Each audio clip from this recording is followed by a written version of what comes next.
Երևանի ժամանակով զրուցաշարն է Ֆակտոր TV եթերում, բարև ձեզ, մեր զրուցակից այսօր երգիչ երգահան Ռուբեն Հաղվերդյանն է, բարև ձեզ պարոն Հաղվերդյան։ Բարև ձեզ։ Պարոն Հաղվերդյան, մեր զրույցը կցանկանայի սկսել իշխանություն եւ եկեղեցի այս հակամարտության սրմամբ, որը վերջին շրջանում, ակնհայտ է, վերջին շրջանում վարչապետի կողմից տեսնում ենք աննախադեպ խոսույթ, բառապաշար եւ Սրբազանին ուղղված խոսույթը, ինչպես նաեւ կաթողիկոսին ուղղված նրա գրառումները, կուսակրոնության հետ կապված, ընդհանուր առմամբ ինչ տպավորություններ ունեք եւ այսօր արդյոք այդ օրակարգն է, որ պետք է գար առաջ եւ պետք է քննարկվեր մի երկրում, որը կանգնած է շատ լուրջ մարտահրավերների առաջ։ Հա դե պաուզաներ են տալի, որպեսզի արդարացնեն իրանց ոչնչությունը։ Որ տեսնում եք ինչ որ մի բան ասեցի, բայց ինչ ասեցի։ Դու ընդհանրապես լցրեցիր դատարկությունը ուրիշ դատարկությամբ։ Դա ոչ մեկի վրա ոչ մի ազդեցություն չի թողել, իհարկե։ Քմծի ծաղի ձեռ առնելու բաներ ես թողել, այդքան բան։ Ժողովուրդի ծաղում ու ձեռ առնում։ Թե այս կողմին, թե մյուս, որովհետև բոլորս է գիտենք մեր սուրբ հայրերը ինչ ծաղով են ապրում։ Եվ գիտենք, թե ինչ է ներկայացնում Նիկոլ Փաշինյանը այս առումով։ Պարոն Հաղվերդյան, մյուս կողմից պատասխան չկա եկեղեցու կողմից։ Դա որքանով է տեղին, երբ որ պատասխանը բացակա է ուղղակի։ Այդ դա հարցրեք մեր վեհապարին։ Կաթողիկոսին ես չգիտեմ։ Փաշինյանը եւ նրա տիկինը Աննա Հակոբյանը իրականացնում են կրթվելը նորաձև է արշավը։ Ինչ։ Կրթվելը նորաձև է։ Ինչ նշանակում դա։ Նախ այդ բացատրեք, որ դա իդեպ շատ քննարկվեց այդ անունը։ Ինչ ասել է նորաձև է, կրթվելը։ Պատկերացնեք, տես բան գրեին, ասենք Սոկրատեսի ժամանակ։ Ինչ կասեր Սոկրատը։ Կասեր ես ինչ հիմար բաներ եք ասում։ Կրթվելը նորաձև է։ Որոշ ժամանակներում աշխատել են կրտել ժողովուրդներին, ոնց որ ես իմ եզը երգում եմ ասում, եւ կրթվելն էլ միշտ մարդիկ ձգտել են կրթության։ Դրա նորաձևը ո՞րն է։ Երբ Աննա Հակոբյանը օգտագործում է աննախադեպ խոսույթ Facebook-յան գրառումներում, նա հետո դա պատճառաբանում է նրանով, որ դա կրթվելը նորաձև է արշավի մի մասն է եւ ինքը ստիպված էր իջնել, որպեսզի իր խոսքը լսելի լինի։ Այսինքն ինչքան իջնել։ Ինչքան կարելի է իջնել, ասենք, չափ կա չէ իջնելու։ Ցավոք սրտի մեր ժողովուրդը այսօր արդեն իջեցրեցին պլինտուսից ցածր մակարդակի։ Չեմ ուզում կրկնվել, ես նույն բանը անընդհատ ասել եմ, մեր լավագույն գրագետները, որոնք նաև ազգային հերոսներ էին, Լեոնիդ Ազգալյան, Մոնթե, Որջ Միշա եւ այլն, կարգին մարդիկ էին։ Երբ որ կտրում ես գլուխը, մարմինը մնում է անտեր, չի կառավարում ուրիշ տեղից։ Փոխանակ մեր ղեկավարության մեջ գրագետները մեզ ղեկավարեին, մեզ ղեկավարում են անգրագետները։ Այդքան բան։ Հանուն արդարության նշենք, որ վարչապետի անձը եւ նրա ընտանիքը եւս թիրախավորվում է հաճախ։ Այսինքն մենք խոսում ենք, որ նա խոսում է աննախադեպ, բառապաշարով, բայց վարչապետին եւս տարբեր, այսպես հարթակներում եւ նրա ընտանիքին թիրախավորում են հաճախ։ Ես չեմ սիրում տես բաներ եւ պետք չի մարդու մանավանդ անձնականի բանի մասին տես խրվել եւ տես բաներ ասել։ Ճիշտ այնքան ոնց որ ասենք դոմփել բառն է, այսինքն նույն ձևով ինքն է վերաբերում, իրան էլ նույն ձևով են վերաբերում։ Եթե ինքը իրան կիրթ բայ, որը մեկը չի համարձակվի իր մասին նույն ոճով խոսել։ Ես հիշում եմ նաև, որ հեղափոխության ժամանակ էլ եւ դրանից հետո էլ, այսինքն իշխանության կողմից չդրվեց այդ սահմանը, որ ատելության խոսք չի կարելի տարածել։ Սահմանը չի կարելի դեն, սահմանը մարդու կրթվածության մեջ է։ Այս մարդիկ անկիրթ մարդիկ են, հիմա իրանց հետ տենց են պահում։ Ինչ ես ուզում։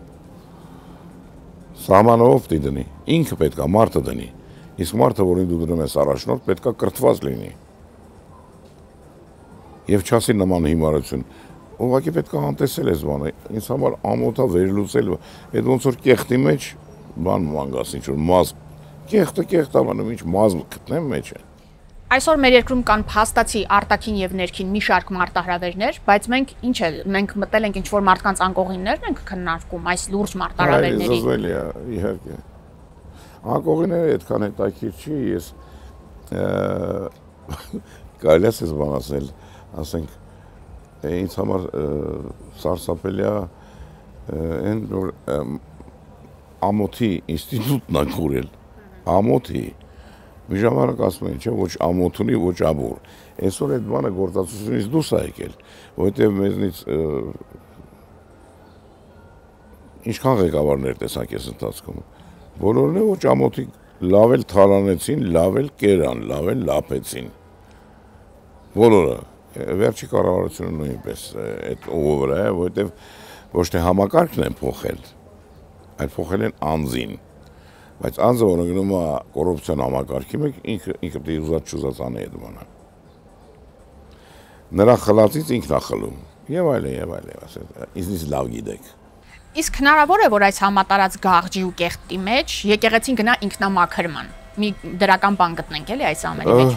Եթե երբ որ երկար հոսում է, ինքնամաքրում է, եթե լսել եք, եթե գիտեք այդ բանը։ Բայց ինչքան երկար, այդ չեմ կարող ասել։ Մինչև վերևից չնշանակվեն մեզ մոտ նախագահներ, մինչև վերևից չնշանակվեն կաթողիկոսներ, մենք կմնանք նույն աղբի մեջ։ Վերևից ինչ նկատի։ Մոսկվայից մեզ մինչև Մոսկվան է կառավարում, իր շանտաժներով քաղաքական, իր լկտիությամբ եւ այլն։ Ուր ենք գնում մենք այս սրընթաց անկում ենք ապրում։ Բարոյական ճգնաժամի մեջ ենք ազգովի։ Հիմա մեջ վերեմ մի ուրիշ մարդու, որին շատ հարգում եմ, Բուլատ Օկոջավայի խոսքերը։ Մի օր այդ նույն հարցը տվեցին իրան, երբ որ ինքը դեռ ողջ էր։ Ասեց, մինչև մենք մեզ չխոստովանենք, որ մենք հետամնաց հասարակություն ենք, մենք որևէ բանի չենք կարող ասնել։ Այսինքն ինքնամաքրվելը իհարկե նաև դա է մտնում այդ ինքնամաքրվել։ Մինչև մենք մեզ չխոստովանենք, որ մենք պետք է շտկվենք, որովհետև մենք այլանդակ ենք։ Այդ բանը տեղի չի ունենա ոչինչ։ Համակարգը պետք է փոխել, այս մարդուն չպետք է փոխել։ Համակարգը ես քանի 30 տարի նույն բանն եմ ասում։ Այն ժամանակ ես անկախականների կա, ես մինչև ամեն ասում են անկախական։ Այդ վատ բառ է։ Չեմ կարծում։ Ես կլնեմ, Ազատը կլնի, Ռազմիկ կլնի, Մարկոսյան, Տիգրանը կլնի։ Հա, դու պետք է ունենաս լավ բարեկամներ, ոնց որ ասենք Ֆրանսիան, Հնդկաստանն է, բայց դու չպետք է դադարես լինել անկախ լինելուց։ Քո մշակույթով, քո ոչ ասելու իրավունքով, ոչ, ասում ես ոչ, դա ամենադժվար բանն է, դիմանալ գայթակղությանը։ Ինձ վերջերս կառավարության իշխող անդամներից մեկը մի բան ասեց, անունը չտամ,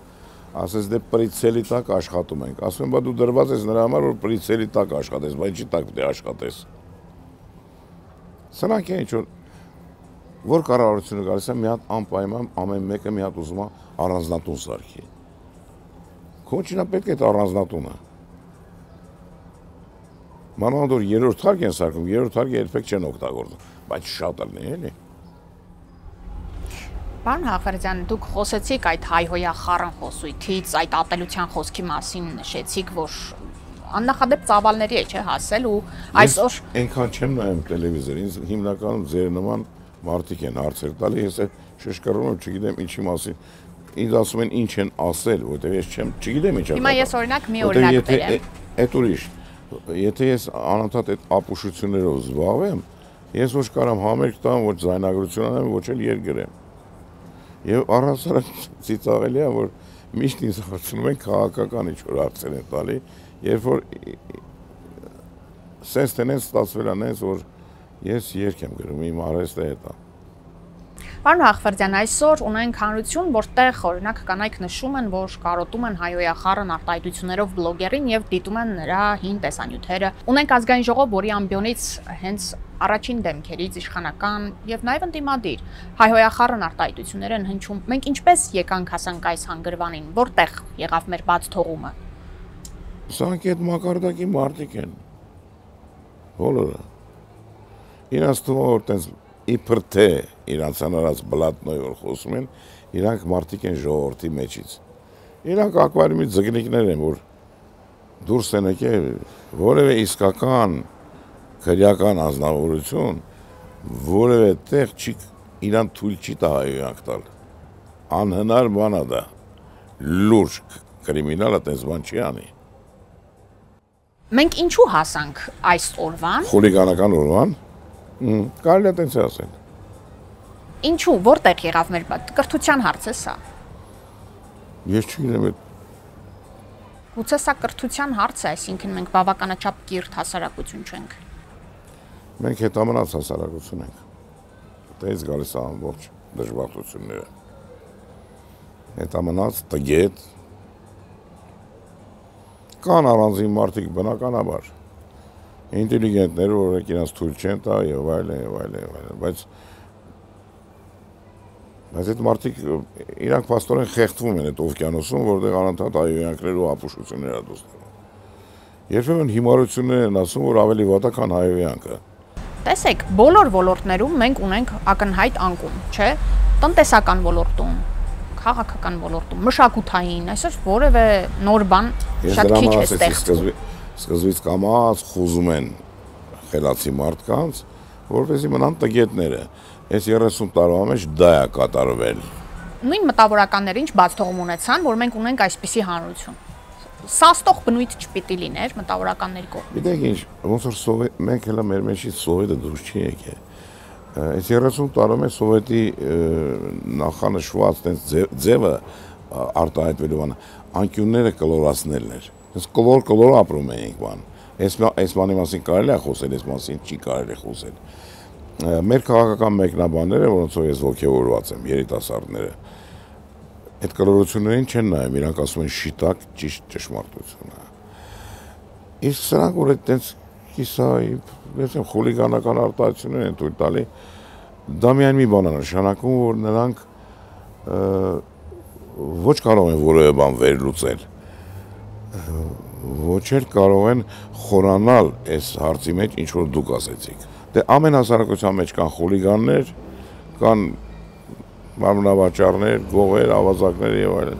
Մի սրանք այդ խուլիգանների հատվածն է, կմաքրվի կգնա ինչ է։ Տեսեք, մտավորականությունն էլ տարիներ շարունակ, մանավանդ վերջին 7 տարում, մտածել է չքննադատեմ, որպեսզի, չգիտեմ, ընդդիմության ջրաղացին ջուր չլցնեմ կամ հակառակը, եթե Այս վերջերս մի հատ իմ մասին է, այլանդակ բաներ ասեց, որ ես Ռոբերտ Քոչարյանից փողեր եմ ստացել։ Ես Ռոբերտ Քոչարյանից երբևէ փող չեմ ստացել։ Ուղղակի ես ուրիշ հարցով մտել էի մոտը, որ այդ կազինոների հարցով փակվեն,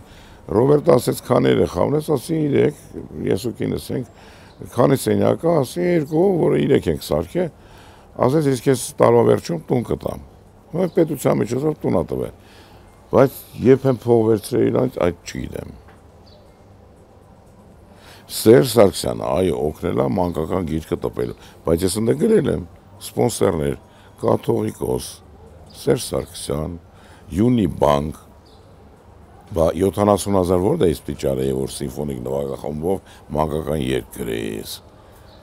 Դուք ձեզ մեղավոր համարում եք, օրինակ, մեր հանրության այս մակարդակի համար, որ մեր հանրությունը ունի,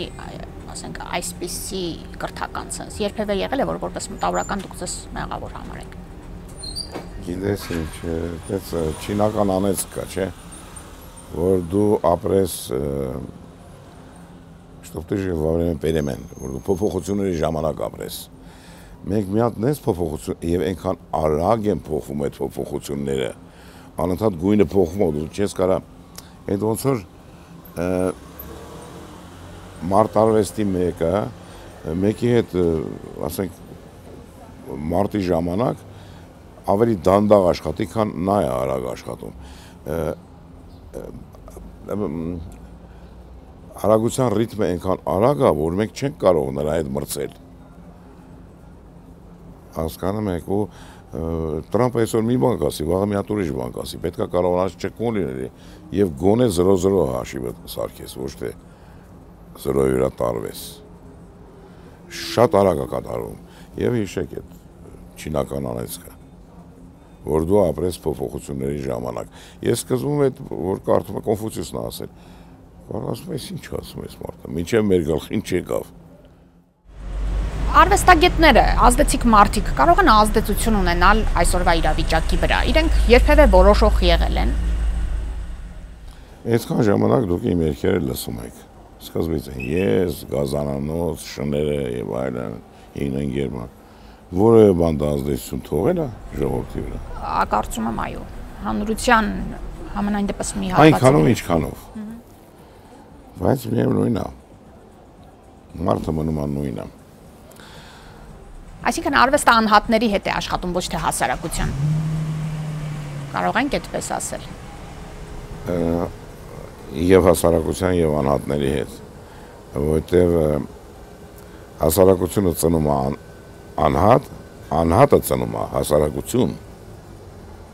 Պարոն Ախվերդյան, դուք այսօր մշակույթի նախարարության հետ շփվում եք որևէ կերպ։ 30 տարի եւ 30-ից շատ մի 60 տարի ես որևէ կարգին մշակույթի նախարար չեմ տեսել, որովհետեւ եթե ժողովուրդը կամ ավելի շուտ ազգը չունի ազգային ստրատեգիա, ոնց կարող է ազգային ստրատեգիա ունեցող նախարար ծնվի այդ բորբոսնած մակերեսի վրա։ Ես կարողացա արդյոք միտքս տեղացնել, թե էլի բացատրեմ։ Ես մի հատ նորմալ մշակույթի նախարար չեմ տեսել։ Մենք ունենք 3-4 հատ համաշխարհային մակարդակի նկարիչներ ստեղ, որոնք փթում են, որովհետև այդ նկարիչները առհասարակ դրսում ոնց է գալերի, ամեն նկարիչ իր գալերին ունի, այսինքն ամեն մի գալերի աշխատացնում է իր նկարչին։ Մեզ մոտ է կամաց դա այդ ինստիտուտը պիտի կազմավորվի։ Օրինակ դուք որպես ստեղծագործող մարդ, այս հանրության մեջ ձեզ ինչպես եք զգում։ Ես առհասարակ այս բաների մասին չեմ մտածում։ Վերջին երգը, որը որ գրել եք, ինչ թեմա, ինչի մասին է։ Տնեկից մեկը ասեց, որ դու վաղուց երգ ես, մի բան գրի էլի վերջապես, որ իմանա, որ դու մեռած չես։ Ես գրեցի մի հատ երգ, շաբլոն էստեղում, գիտարով։ Դա այս CD-ի մեջ է մտնում։ Նոր CD է։ Որ պիտի լույս տեսնի, երևի այս ամսին։ Այս ամսին չէ, մյուս ամսին, որովհետև այս ամսին էլ պիտի արտադրելու բան, պրոցեսա գնալու, կազմը եւ այլն։ Հանրային տրամադրությունները ազդում են արվեստագետի վրա։ Օրինակ, երբ որ երկրում այսպիսի անառողջ մթնոլորտ է, դա որևէ կերպ անդրադառնում է ձեզ վրա։ Դուք լսել եք նախագահականությունների մի երգը։ Հա։ Իհարկե լսել։ Անդրադարձել է, թե չի անդրադարձել։ Ուսում անդրադարձել։ Դուք պատասխանեցիք ձեր հարցին։ Ես հիմա դա ավելի շատ ճոխ ձևով ներկայացնում եմ այս CD-ի մեջ, Dixieland-ի ռիթմով, ընկերս Խաչիկն է արել ֆանտաստիկ գործիքավորում է։ Ես էլ կարծես վատ չեմ երգում այդտեղ։ Խաչիկ Սահակյանը։ Մյուս դիսկը հիմնականում Վահագ Հայրապետյանի դաշնավորումներն են, գործիքավորումներն են, որ էլի ստացվել է հրաշալի։ Այսքանը։ Շնորհակալ եմ զրույցի համար, պարոն Ախվերդյան։ Իսկ ես հիշեցնեմ, որ Երևանի ժամանակով զրուցաշարներ Ֆակտոր TV եթերում կհանդիպենք։